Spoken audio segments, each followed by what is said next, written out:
من يهده الله فلا مضل له ومن يضلل فلا هادي له واشهد ان لا اله الا الله وحده لا شريك له واشهد ان محمدا عبده ورسوله اما بعد فان خير الحديث كتاب الله وخير الهدي هدي محمد صلى الله عليه وعلى اله وسلم وشر الامور محدثاتها وكل محدثة بدعة وكل بدعة ضلالة وكل ضلالة في النار. قال سبحانه وتعالى قل إن كنتم تحبون الله فاتبعوني يحببكم الله ويغفر لكم ذنوبكم والله غفور رحيم. قل اطيعوا الله والرسول فإن تولوا فإن الله لا يحب الكافرين. وقال تعالى إنك لعلى خلق عظيم. محترم حضرات، تمام تعریفیں، ہر طرح کی بڑائی، کبریائی، پاکیزگی اللہ رب العالمین احکم الحاکمین کے لیے لائق و دیبا ہے، جو سارے جہانوں کا بنانے والا اور پالنے والا ہے، بے حد مہربان، نہایت رحم کرنے والا ہے، روز جزا کا مالک ہے، ہر طرح کا نفع، نقصان، عزت، ذلت تن تنہا اسی کے ہاتھ میں ہے. جس کو عزت دے اسے کوئی ذلیل نہیں کر سکتا، اور جس کو ذلیل کر دے اس کو کوئی عزت نہیں دے سکتا. اور بے شمار درود و سلام کا نزول ہو تمام انبیاء کرام پر، بالخصوص آخری نبی اور رسول رحمت للعالمین جناب محمد رسول اللہ صلی اللہ علیہ وسلم پر. بہرحال حمد و صلوات کے بعد آج کے ہمارے درس کا جو موضوع ہے یہ بڑا ہی اہم موضوع ہے. اور موضوع کیا ہے؟ اللہ کے نبی صلی اللہ علیہ وسلم کے اخلاق کیا تھے. دیکھیے، دو چیزیں ہیں. ایک چیز یہ ہے کہ ہمیں صرف اخلاق کے معاملے میں ہی نہیں بلکہ عقیدے کے معاملے میں، اعمال کے معاملے میں، معاشرت کے معاملے میں، اپنے تجارتی اور دیگر جو معاملات ہوتے ہیں انسانوں کے بیچ میں، ہر چیز میں ہم کو ہمیشہ کس کی اتباع کرنی چاہیے؟ نبی کریم صلی اللہ علیہ وسلم. اللہ تعالیٰ فرماتا ہے قُلْ إِن كُنتُمْ تُحِبُّونَ اللَّهَ فَاتَّبِعُونِي يُحْبِبْكُمُ اللَّهُ وَيَغْفِرْ لَكُمْ ذُنُوبَكُمْ. اے نبی جی، آپ اعلان کر دیجیے، لوگوں کو یہ بات بتا دیجیے کہ اگر تم اللہ تعالیٰ سے محبت کرتے ہو، اگر تمہارا دعویٰ ہے کہ تم کو اللہ سے محبت ہے، تو تم کو کیا کرنا چاہیے؟ میری اتباع کرنا چاہیے. تو اللہ بھی تم سے محبت کرے گا اور تمہارے گناہوں کو معاف کر دے گا. اور اللہ تعالیٰ تو ہے ہی معاف کرنے والا، مہربان. تو اگر ہم اللہ کے نبی صلی اللہ علیہ وسلم کی اتباع کریں گے، آپ کی سنتوں پہ عمل کریں گے، آپ نے جو چیزیں کرنے کا حکم دیا وہ چیزیں کریں گے، جن چیزوں سے منع کیا ان چیزوں سے بچیں گے، تو ایسی صورت میں کیا ہوگا؟ اللہ کی محبت ہم کو حاصل ہوگی، اللہ تعالیٰ ہم سے محبت کرے گا اور ہمارے گناہوں کو معاف کر دے گا. اور اللہ نے کہا قُلْ اطیعوا اللَّهَ وَالرَّسُولَ. آپ کہہ دیجئے، لوگوں سے صاف صاف اعلان کر دیجئے کہ اللہ اور اس کے رسول کی اطاعت کرو. فَإِن تَوَلَّوْا فَإِنَّ اللَّهَ لَا يُحِبُّ الْكَافِرِينَ. اگر یہ لوگ منہ پھیر کر چل دیں تو اللہ ایسے کافروں سے محبت نہیں کرتا. اللہ تعالیٰ نے سورہ آل عمران کی ان دونوں آیتوں میں یہ بتا دیا مسلمان کون ہے، کافر کون ہے. اللہ نے یہ بتا دیا اللہ کس سے محبت کرتا ہے، اللہ کس سے محبت نہیں کرتا. اللہ تعالیٰ نے وہ لوگ جو نبی صلی اللہ علیہ وسلم کی اطاعت کی دعوت دی جائے اور اس کے بعد وہ منہ پھیر لیں، اعراض کریں، بات کو نہ سنیں، نہ مانیں، تو اللہ تعالیٰ نے ایسے لوگوں کو کافر قرار دیا ہے. اچھا، اللہ کے نبی صلی اللہ علیہ وسلم جب مدینہ منورہ میں موجود تھے، اس وقت میں جب آپ لوگوں کے درمیان تھے، آپ بتائیے اس زمانے میں اللہ کے نبی صلی اللہ علیہ وسلم کی بات ماننے کا مسئلہ کیسا تھا؟ آپ موجود ہیں مسجد میں، آپ کسی کو بلا کے حکم دے رہے ہیں ایسا کرو، ایسا مت کرو. اب ظاہر سی بات ہے کہ وہ کرنا ہے جس سے آپ نے منع کیا، اسے رک جانا ہے. اللہ کے نبی صلی اللہ علیہ وسلم کی وفات کے بعد اب جو احادیث ہیں جس میں بتایا جاتا ہے کہ اللہ کے نبی صلی اللہ علیہ وسلم نے یہ کہا، یہ کرنے کا حکم دیا، اللہ کے نبی صلی اللہ علیہ وسلم براہ راست یہ کیا کرتے تھے، صحابہ یہ کیا کرتے تھے، یہی اللہ کے نبی صلی اللہ علیہ وسلم کی اتباع ہے کہ انسان صحیح احادیث کو سنیں جن کی نسبت اللہ کے نبی صلی اللہ علیہ وسلم سے صحیح ہے، اس کے مطابق عمل کرے. تو اللہ کے نبی صلی اللہ علیہ وسلم کی اتباع ضروری، آپ کی اطاعت ضروری، اور اخلاق اپنے صحیح کرنا بہت زیادہ ضروری. آپ دیکھیں اللہ کے نبی صلی اللہ علیہ وسلم نے فرمایا ان الرجل لا يدرك بحسن خلقه درجة الصائم القائم، آدمی اپنے حسن اخلاق کی وجہ سے ایک ہمیشہ روزہ رکھنے والے اور ہمیشہ نماز پڑھنے والے کے برابر ہو جاتا ہے۔ ایک آدمی بہت عبادت گزار ہے، خوب نمازیں پڑھتا ہے، خوب نفلی روزے رکھتا ہے، اور ایک آدمی اتنی عبادت تو نہیں کرتا تھا لیکن اس کا معاملہ کیا ہے؟ اخلاق اس کے بڑے عمدہ ہیں، اخلاق اس کے بہت اچھے ہیں۔ قیامت کا جب دن ہوگا تو اللہ تعالیٰ جو اجر و ثواب اس ہمیشہ روزہ رکھنے والے اور نماز پڑھنے والے، نفلی نماز پڑھنے والے کو عطا کرے گا، اللہ تعالیٰ ایک انسان کو ویسا ہی اجر و ثواب صرف اس نے اخلاق کی وجہ سے عطا فرمایا۔ پیارے رسول صلی اللہ علیہ وسلم نے اس نے اخلاق کے بارے میں بات ارشاد فرمائی کہ قیامت کے دن جب نیکیاں اور برائیاں تولی جائے گی تو نیکیاں تولنے کے جو پڑھنا ہوگا اس میں حسن اخلاق سے زیادہ بھاری اور کوئی چیز نہیں ہے۔ اور سنن ابی داؤد کی روایت ہے، اللہ کے نبی صلی اللہ علیہ وسلم نے فرمایا انا زعیم ببیت فی اعلی الجنہ لمن حسن خلقہ، میں اس آدمی کے لیے جنت کے اعلیٰ درجے میں ایک گھر کا ضامن ہوں جو دنیا میں اپنے اخلاق اچھے کرے۔ تو اگر ہمارے اور آپ کے اخلاق اچھے ہوں گے تو اس کے بعد میں کیا ہوگا؟ اللہ تعالیٰ جنت کے اعلیٰ درجے میں گھر عطا کرے گا، اور اس کے معاملے میں گارنٹر کون ہے؟ جناب محمد رسول اللہ صلی اللہ علیہ وسلم اس کی گارنٹی لے رہے ہیں۔ تو اخلاق بہتر بنانا چاہیے۔ اچھا، بہتر اخلاق ہوتے کیسے ہیں؟ اللہ کے نبی صلی اللہ علیہ وسلم کی زندگی دیکھیے، جو آپ کے اعمال تھے، جو آپ کے اخلاق تھے، وہ بالکل آپ کو زندگی کے ہر مرحلے میں وہ چیز آپ کو نظر آئے گی۔ میں بہت اختصار کے ساتھ اللہ کے نبی صلی اللہ علیہ وسلم کے اخلاق میں سے کچھ پہلو آپ کے سامنے رکھنے کی کوشش کروں گا۔ میں سب سے پہلے اللہ تعالیٰ سے دعا کرتا ہوں کہ اللہ تعالیٰ سب سے پہلے مجھے، اس کے بعد آپ تمام حضرات کو اس پر عمل کرنے کی توفیق عطا فرمائے۔ یہ تذکرہ کرنے کا مقصد کیا ہے؟ ہم کو کوئی جو ہے قصے اور کہانیاں نہیں سنانی ہے، اللہ کے نبی صلی اللہ علیہ وسلم کی زندگی کے حقیقی واقعات ہیں، اور ہم کو آپ کی اتباع کرنی ہے۔ جو آپ صلی اللہ علیہ وسلم نے کیا وہ کام ہم کو بھی کرنے، آپ کے نقش قدم پہ چلنا ہے۔ اللہ کے نبی صلی اللہ علیہ وسلم کی زندگی میں اخلاق ایک نمایاں جو ہے مقام تھا۔ اللہ نے قرآن میں کہا انک لعلی خلق عظیم، لیکن اس میں سب سے بنیادی اخلاق جو آپ کے نظر آتے ہیں، جو نبوت ملنے سے پہلے بھی مشرکین مکہ اس بات کی گواہی دیا کرتے تھے، وہ کیا ہے؟ اللہ کے نبی صلی اللہ علیہ وسلم الصادق الامین تھے، بہت زیادہ سچے اور بہت زیادہ امانت دار۔ ہم لوگ آج سچائی کو اخلاق کا حصہ نہیں سمجھتے۔ ایک آدمی مسلمان رہتا، مسلمان ہونے کے بعد بھی جھوٹ بولتا ہے، اور بارہا جھوٹ بولتا ہے، بغیر وجہ کے جھوٹ بولتا ہے، یہاں تک کہ جھوٹ بولنا اس کی عادت ہو جاتی ہے۔ حالانکہ جھوٹ بولنا کس کا طریقہ ہے؟ منافقین کا طریقہ ہے، مسلمان کا طریقہ جھوٹ بولنا نہیں۔ اللہ کے نبی صلی اللہ علیہ وسلم کا کیا معاملہ تھا؟ مشرکین مکہ، ایک انسان کے اندر جو نمایاں صفت ہوتی ہے نا، لوگ اس نام سے اس کو جانتے ہیں۔ میں فلاں جگہ جا رہا ہوں، ایک صاحب سے ملاقات کرنا ہے، ان کا نام یہ ہے، اچھا وہ پہلوان صاحب، کیونکہ اس کی باڈی ہے تو لوگ کیا بولتے ہیں؟ ہاں پہلوان صاحب۔ اچھا کون؟ فلاں صاحب۔ تو انسان کی اچھی یا بری صفات کے ساتھ اس کا تعارف ہوتا ہے، وہ صفت جو سب سے زیادہ نمایاں اس میں۔ تو مشرکین مکہ جب ہمارے نبی صلی اللہ علیہ وسلم کا نام لیتے تو کیا کہا کرتے تھے؟ الصادق الامین۔ اچھا کس کے بارے میں آپ بات کر رہے ہیں؟ محمد صلی اللہ علیہ وسلم کے بارے میں، وہ جو بہت سچے اور بہت امانت دار ہیں۔ تو آپ کی زندگی میں سچائی اور امانت کا کیا مقام ہو؟ جب آپ صلی اللہ علیہ وسلم نے دعوت کا آغاز کیا تو آپ کوہ صفا کے اوپر چڑھے، آپ نے لوگوں کو آواز لگائی، کیونکہ اس زمانے میں رواج تھا کہ کوئی اہم بات ہوتی آدمی پہاڑ پہ چڑھ کے سب لوگوں کو بلاتا، سب لوگ آ کے اس کی بات سنا کرتے۔ جب آپ صلی اللہ علیہ وسلم نے آواز لگائی تو لوگ بھاگے بھاگے آئے، یہاں تک کہ اگر کوئی آدمی نہیں آ سکتا تھا اس نے اپنے کسی قریبی کو بھیجا کہ جاؤ سن کے آؤ، محمد صلی اللہ علیہ وسلم بلا رہے ہیں، کیا بات ہے؟ تو آپ صلی اللہ علیہ وسلم نے ان سے کیا فرمایا؟ اگر میں تم سے یہ کہوں اس پہاڑ کے پیچھے ایک لشکر ہے جو تمہارے اوپر حملہ کرنے والا ہے، بتاؤ تم میری بات کو مانو گے کہ نہیں مانو؟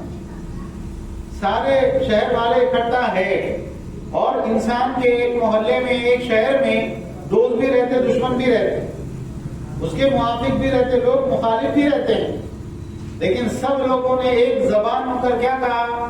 بالکل ہم آپ کی بات کو تسلیم کریں گے، ما جربنا علیک الا صدقا، ہم نے آپ کے بارے میں سچ کے سوا اور کوئی تجربہ نہیں کیا ہے۔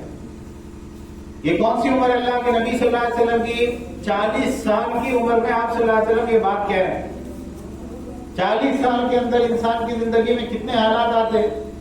بعض مرتبہ انسان جب اپنے دوست کے بارے میں بات کرتا ہے، ابھی سدھر گیا وہ، پہلے ہم نے بہت کچھ کیے، لیکن 40 سال کی عمر میں پورے شہر والے کھڑے ہیں سامنے اور کیا بول رہے ہیں؟ ما جربنا علیک الا صدقا، آپ کے بارے میں سچائی کے سوا تو ہم نے کچھ سنا ہی نہیں، کبھی آپ سے کوئی تجربہ کیا ہی نہیں اس کے علاوہ۔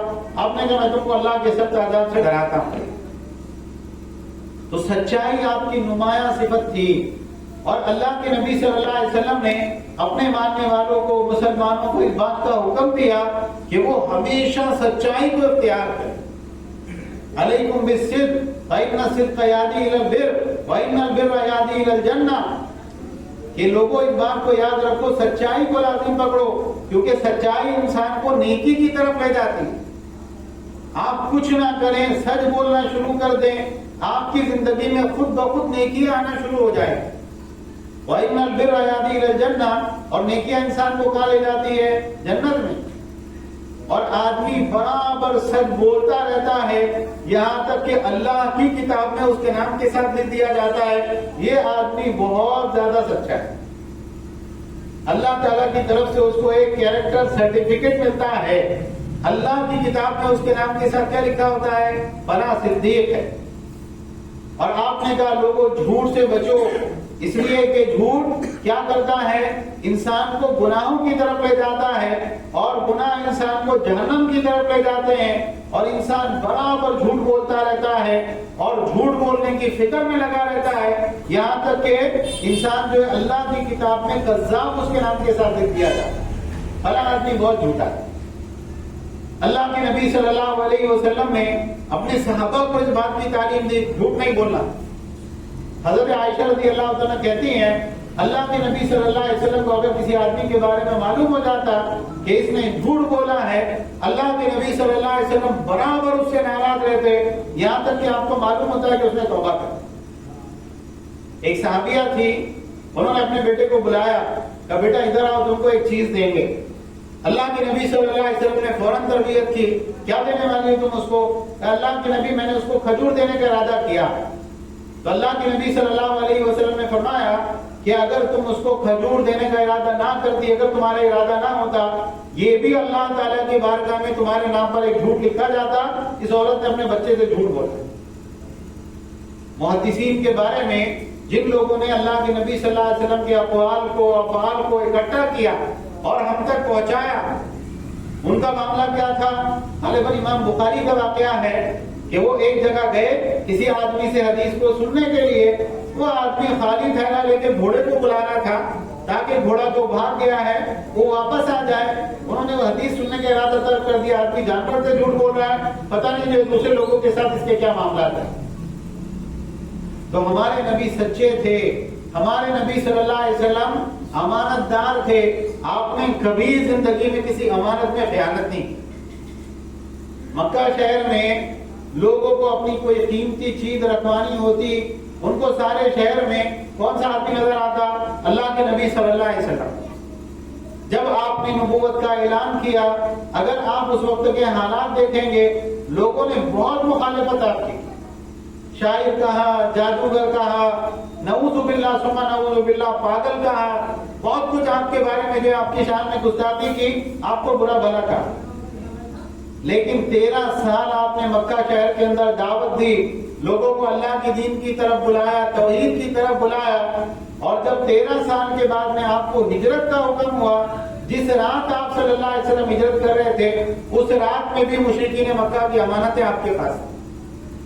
آپ نے حضرت علی رضی اللہ عنہ کو بلایا جب مشرکین مکہ آپ کے دشمن تلواریں لے کر آپ کے گھر کے باہر کھڑے تھے کہ جیسے نعوذ باللہ باہر نکلیں گے ہم آپ کو قتل کر دیں گے، اس وقت میں بھی آپ کو کیا فکر تھی؟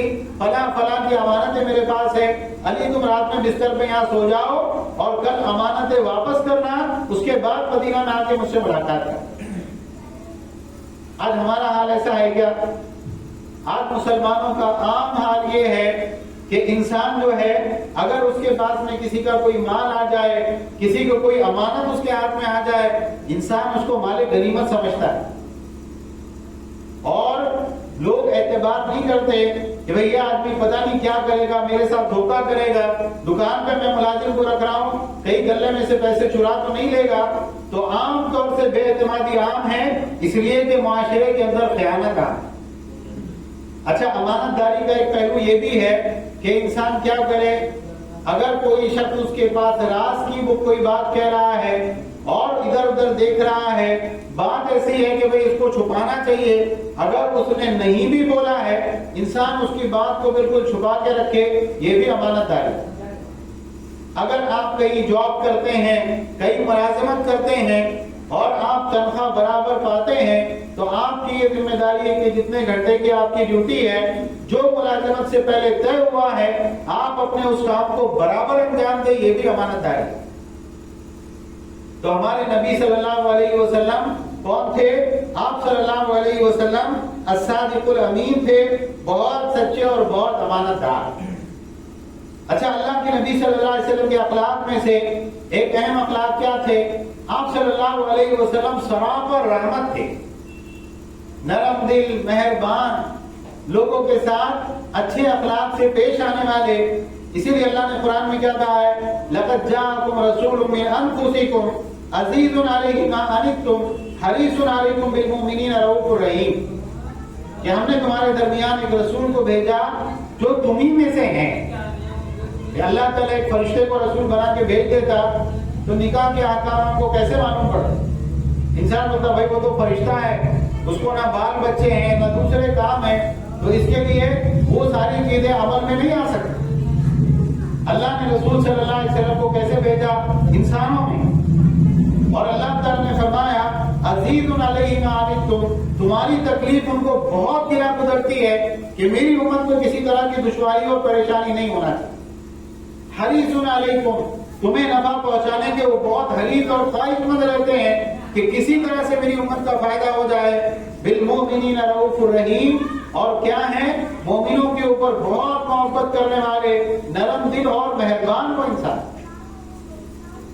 اللہ کے نبی صلی اللہ علیہ وسلم کی زندگی آپ دیکھیے، آپ صلی اللہ علیہ وسلم کی بیویاں کیا گواہی دیتی ہیں؟ ما ضرب رسول اللہ صلی اللہ علیہ وسلم شیئا قط، اللہ کے نبی صلی اللہ علیہ وسلم نے زندگی میں کبھی کسی کو ہاتھ سے نہیں مارا، نہ کسی بچے کو، نہ کسی عورت کو، نہ کسی خادم کو۔ اللہ کے نبی صلی اللہ علیہ وسلم کی بیویاں کتنی تھیں؟ 11۔ یہ آپ صلی اللہ علیہ وسلم کی خصوصیت ہے۔ آپ کو اللہ تعالیٰ کی طرف سے خصوصاً اجازت تھی، ایک مسلمان کے لیے کتنے نکاح کرنے کی اجازت ہے؟ 4، اور اگر ان کے درمیان میں ناانصافی کا اندیشہ ہو تو ایک ہی پر اتفاق کرو، وہ بہتر ہے۔ اب ایک بیوی کے ساتھ ہمارے معاملات کیسے رہتے؟ ایک دم بات چیت، بحث مباحثہ، چلا پکار، اور اس کے بعد میں مار پیٹ، لڑائی جھگڑا، کیا کچھ نہیں ہوتا ہمارے گھروں میں۔ اللہ کے نبی صلی اللہ علیہ وسلم کی بیوی صاحبہ خود گواہی دے رہی، کیا گواہی دے رہی؟ آپ صلی اللہ علیہ وسلم نے اپنی پوری زندگی میں کبھی کسی بیوی پر، کسی خادم پر، کسی پر ہاتھ نہیں اٹھائے۔ ہاں، اگر اللہ تعالیٰ کی حدوں میں سے کوئی چیز پامال ہوتی، اللہ کے نبی صلی اللہ علیہ وسلم اللہ کے لیے انتقام لیتے۔ یہ ایسی سنت ہے، بہت سارے لوگ اس سنت کو بھلا دیتے ہیں۔ بہت سارے لوگ کیا سمجھتے ہیں، ان کی جو امیج ہوتی ہے ان کے گھر میں، ان کے جو چھوٹے لوگ ہوتے ہیں، ان کے جو ماتحت ہوتے ہیں، کیسی امیج ہوتی ہے ان کی؟ Angry young man. ایک دم گھر کے اندر آئے والد صاحب تو گھر والوں کو کیسا لگتا؟ شیر آ گیا گھر میں۔ ایک دم بچے دبک جائیں گے، پڑھنے بیٹھ جائیں گے، بیوی ایک دم دوپٹہ وغیرہ اوڑھ کے کچن میں کبونے میں جو ہے چمچہ چلائے گی۔ کیوں؟ ارے پتہ نہیں کس بات سے بھڑک جائیں گے، کچھ بتا نہیں سکتے، ہو سکتا ہے آفس کا غصہ گھر میں بچوں کے اوپر نکال دیں۔ یہ طریقہ صحیح نہیں ہے، یہ اللہ کے نبی صلی اللہ علیہ وسلم کی سنت نہیں ہے، آپ کا طریقہ نہیں ہے۔ حضرت انس رضی اللہ تعالیٰ کہتے ہیں کہ میں نے 10 سال اللہ کے نبی صلی اللہ علیہ وسلم کی خدمت کی، آپ صلی اللہ علیہ وسلم نے مجھے کبھی اف تک نہیں کہا، اور آپ نے کبھی ایسا نہیں کہا کہ یہ کیوں کیا، اور آپ نے کبھی ایسا نہیں کہا کہ یہ کیوں نہیں کیا۔ اور اگر گھر میں کسی خادم سے، کسی عورت سے کوئی دنیاوی اعتبار سے نقصان ہو جاتا، اللہ کے نبی صلی اللہ علیہ وسلم فرماتے چھوڑو، اس کو تو ہونا ہی تھا، یہ تو تقدیر میں لکھا ہوا تھا۔ اب یہاں پر یہ سوال اٹھتا ہے، بہت سارے لوگوں کے ذہن میں بات آتی ہے کہ اگر ہم ایسا آزاد چھوڑ دیں گے ایک دم گھر میں، کہ بیوی کو معلوم ہے کہ بھئی شوہر غصہ نہیں کرے گا، مارے گا نہیں، بچوں کو معلوم ہے باپ تنبیہ نہیں کرے گا، تو گھر میں بچے اور بیوی تو آزاد ہو جائیں گے، گھر کا جو ایک سسٹم ہے وہ بگڑ جائے گا۔ اس کی جو ہے یعنی کیا کرنا چاہیے، اس بارے میں تعلیم ہم کو حدیث کے آخری حصے سے ملتی ہے کہ اللہ کے نبی صلی اللہ علیہ وسلم جب اللہ کی حرمات کو پامال کیا جاتا ہے اللہ کے لیے انتقام لیتے تھے۔ انسان اپنے گھر کے اندر کیسا رہے، دیکھو بالکل تم اچھے سے رہو، کوئی مسئلہ نہیں، اگر نماز ضائع ہوئی تو میرے سے برا کوئی نہیں کرے۔ انسان کہتے اپنی بیوی کو آرام کرو، آرام سے سو، لیکن نماز کے ٹائم میں اٹھ کے نماز پڑھنا ہے، بچے کو بولے مسجد میں جا کے نماز پڑھنا ہے، نہیں پڑھے اس کے بعد میں پھر پٹائی ہوگی، پھر مناسب سزا ملے گی۔ اگر غلط کام کرو گے سزا ملے گی، فلاں چیز کرو گے تمہاری یہ سہولت ہم بند کر دیں گے۔ تو گھر میں اللہ کی شریعت، اللہ کے دین کو نافذ کریں، اس کے بعد میں کوئی جو برائی آپ کے گھر کے اندر نہیں آئے گی، وہی بیوی بچے آپ کے لیے دنیاوی اعتبار سے بھی اچھے بنے گے۔ اللہ کے نبی صلی اللہ علیہ وسلم کی رحمت کا یہ معاملہ تھا۔ جریر ابن عبداللہ بجلی کہتے ہیں کہ میں اللہ کے نبی صلی اللہ علیہ وسلم سے جب بھی ملاقات میں نے کی، اسلام لانے کے بعد میں آپ بہت مسکراتے چہرے سے مجھ سے ملے، کبھی ایسا نہیں ہوا کہ میں آپ سے ملاقات کی ہو اور آپ کا چہرہ حشاش بشاش ہو۔ اللہ کے نبی صلی اللہ علیہ وسلم جب کوئی آپ سے ملاقات کرتا، آپ پورے چہرے سے اس کی طرف متوجہ ہوتے، ایسا نہیں ہوتا کہ بھئی کسی اور کو دیکھ رہے اور کسی اور سے بات کر رہے۔ اللہ کے نبی صلی اللہ علیہ وسلم کا یہ معاملہ تھا، اگر کوئی آپ سے مصافحہ کرتا تو آپ اس وقت تک اپنا ہاتھ نہیں چھڑاتے تھے جب تک وہ آدمی خود آپ کا ہاتھ نہیں چھوڑ دیتا۔ ایک وادی تھی، اس کا دماغی توازن تھوڑا سا خراب تھا۔ ہوتے ہیں بعض لوگ کہ وہ مینٹلی اتنے نہیں ہوتے جیسے نارمل لوگ ہوتے ہیں۔ اب وہ آ کے اللہ کے نبی صلی اللہ علیہ وسلم سے بات کر رہی ہے، اپنا مسئلہ سنا رہی ہے، لیکن مناسب انداز میں اپنی بات کہہ نہیں پا رہی ہے۔ اللہ کے نبی صلی اللہ علیہ وسلم نے کیا کہا؟ آپ نے کہا ام فلاں کوئی فکر کی بات نہیں، تم جہاں بیٹھنا چاہو بیٹھو، میں تمہارے ساتھ بیٹھتا ہوں اور میں یہاں سے اسی وقت جاؤں گا جب میں تمہارا کام کرا دوں۔ تو لوگوں کے لیے رحمت بنیے، اپنے گھر والوں کے لیے، اپنے بچوں کے لیے، اپنے محلے والوں کے لیے، اپنے شہر والوں کے لیے، ہے نا۔ اللہ کے نبی صلی اللہ علیہ وسلم کی کیا تعلیم ہے؟ لا تحقرن من المعروف شيئا ولو ان تلقي اخاك بوجه طليق، نیکی کے کسی کام کو حقیر مت سمجھو اگرچہ مسکراتے ہوئے کسی سے ملاقات ہی کرنا چاہیے۔ تو یہ جو سنت ہے اللہ کے نبی صلی اللہ علیہ وسلم کی کہ مسکراتے ہوئے ملنا، سامنے والا آپ سے آ کے ملاقات کر رہا ہے اس کو کیسا لگنا چاہیے؟ بھائی کو میرے سے مل کے خوشی ہوئی، اس میں کوئی پریشانی ہے، کوئی دل آتا۔ ایک آدمی بولے یار یہ مہینے کا بجٹ میرا پورا خراب ہو گیا، کیوں؟ ہر شخص سے مسکرا کے میں نے ملا 10,000 کا بل آ گیا۔ ایسا ہوتا ہے؟ ایسا نہیں ہوتا ہے۔ کیا جاتا ہے آپ؟ تو یہ اللہ کے نبی صلی اللہ علیہ وسلم کی ایک صفت تھی کہ آپ سراپا لوگوں کے لیے رحمت تھے، سارے عالم کے لیے رحمت تھے، انسانوں کے لیے، جانوروں کے لیے، پرندوں کے لیے، ہر کسی کے لیے آپ کی رحمت عام تھی، ہر کسی کو آپ سے خیر پہنچتی۔ اور ایک صفت اللہ کے نبی صلی اللہ علیہ وسلم کی یہ ہے کہ آپ صلی اللہ علیہ وسلم لوگوں میں سب سے زیادہ انصاف کرنے والے، عدل کرنے والے۔ دیکھیے عام طور سے کیا ہوتا ہے، ہم اپنی زندگی کے اندر برابر انصاف نہیں کر پاتے، یہ نتیجہ ہوتا، اس کا نتیجہ یہ ہوتا ہے انسان اپنی زندگی میں بہت پریشان رہتا ہے، اس کے ساتھ الگ پیمانہ، اس کے ساتھ الگ پیمانہ، فلاں کے ساتھ الگ رویہ، فلاں کے ساتھ الگ رویہ. دوست ہیں اس کی برائیاں بھی ہمارے لیے اچھائیاں، اور دشمن ہیں اس کی اچھائیاں بھی بعض مرتبہ ہمارے لیے برائیاں. تو یہ بات یاد رکھیں، انسان جب عدل اور انصاف کرتا ہے تو وہ دنیا میں بہت سکون کی زندگی گزارتا ہے. کیوں؟ اس کا سیدھا سیدھا معاملہ ہوتا ہے. انصاف سے یہ بات ہے میرے کو یہ کام کرنا ہے، یہ کام نہیں کرنا ہے.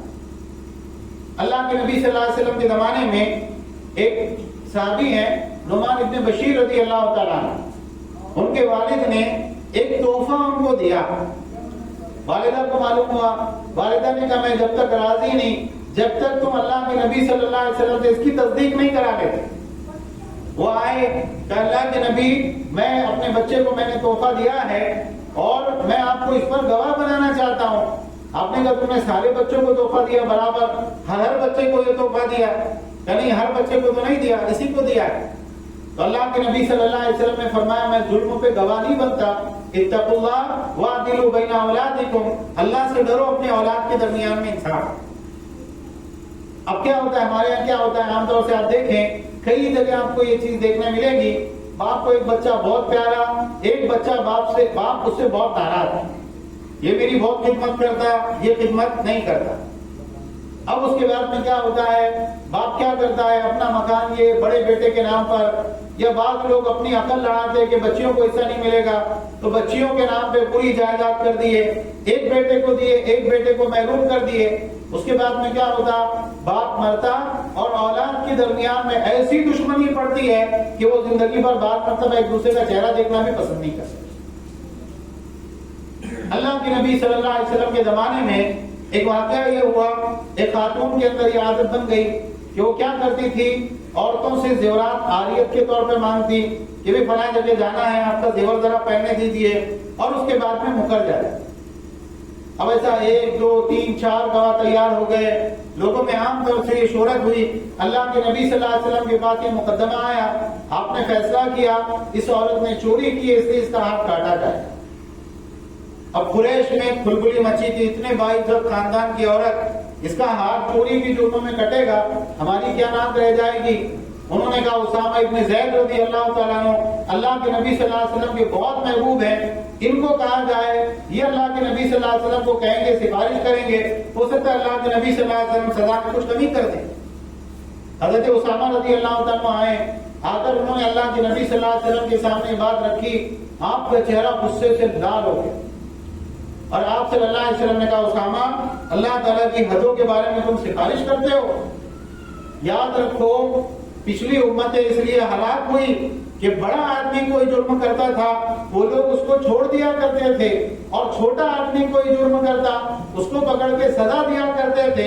اللہ کی قسم، اس ذات کی قسم جس کے ہاتھ میں میری جان ہے، اگر فاطمہ بنت محمد بھی چوری کرے گی میں اس کا ہاتھ بھی کاٹ دوں. یہ انصاف ہونا چاہیے. انصاف کا پیمانہ سب کے لیے برابر ہے. جو چیز میری بیٹی کے لیے، میری بہن کے لیے اچھی ہے وہ میری بیوی کے لیے بھی اچھی ہے. جو نند کا حق ہے وہ باورچ کا بھی حق ہے، جو یہ بیٹے کا حق ہے وہ دوسرے کا بھی حق ہے. تو انصاف اور عدل اگر ہمارے معاشرے میں ہوگا، بہت ساری لڑائی جھگڑے، بہت ساری چیزیں ختم ہو جائیں. ایک آخری بات انشاءاللہ، اس کے بعد میں ہم اپنی بات ختم کریں گے. اللہ کے نبی صلی اللہ علیہ وسلم بہت حلیم اور برداشت کرنے والے ہیں. حلم کی صفت بہت بڑی صفت ہے. حلم کیا کہتے ہیں؟ حلم کے معنی کیا ہے؟ حلم کے معنی یہ ہے کہ ایک انسان جو ہے بہت جلدی غصہ نہ ہو اور جذبات میں آگے کوئی قدم نہ اٹھائے.